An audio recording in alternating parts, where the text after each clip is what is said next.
In today's episode of Willful, we spoke with Ricardo McRae, a painter turned vision activator.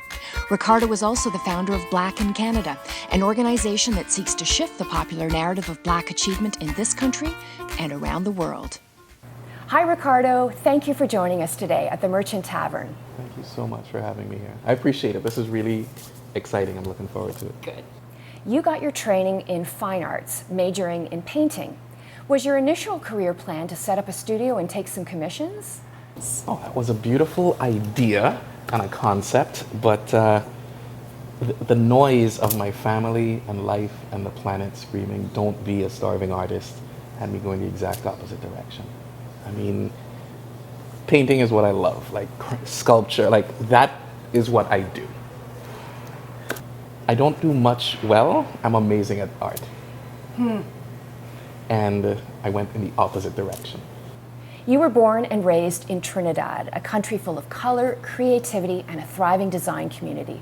Did this influence your decision to go into fine arts? Yeah, I mean, my mom is an artist. She's been an artist her whole life. So we've always had paintings and art sessions, and she'd have art class. She's a teacher as well, so she would have art classes on Saturdays. And if she was doing that, we were doing that, whether we liked it or not. Because she had 3 kids, and if I'm teaching art, you're going to be in art class. I was like, okay. And yeah, so we always did art. We had work from artists that were up. We'd go to galleries. So it was just a natural part of life to have, you know, paintings that are 6 feet, 7 feet tall in your house. Like, Yeah. I'm shocked when people don't have paintings that are 10 feet high. I'm like, where's your art? Yes. But yeah, it's always been a part of life. It's just normal and natural.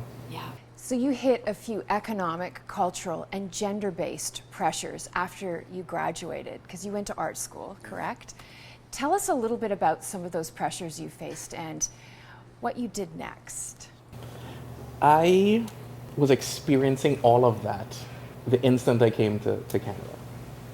Didn't know what it was in the beginning because the type of bias in Trinidad is different. In Trinidad, there's a bias against class. There's a bias against complexion.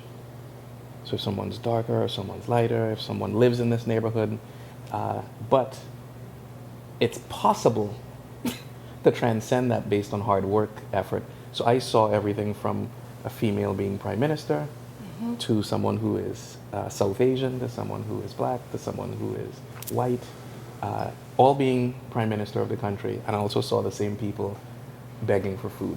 I got the message, your effort determined the outcome in your life. Right. And coming to Canada, that's not the case.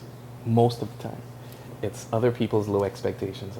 So that expectation that people have and that bias is something I have to step over in every conversation, every time I get in my car, every time I go for a job interview, Ricardo McRae, and I stand up and they're like, no, I said Ricardo McRae. I said, yes, I'm here. Yes. And they went, oh. It's like facing waves in the ocean. Like you can't actually win against the ocean. I don't know if someone has ever stood in the ocean, but you have to ride the waves. You can't fight waves. You took on a series of well-paying jobs in the tech sector, in part, you said, to avoid fear. Tell us more about that.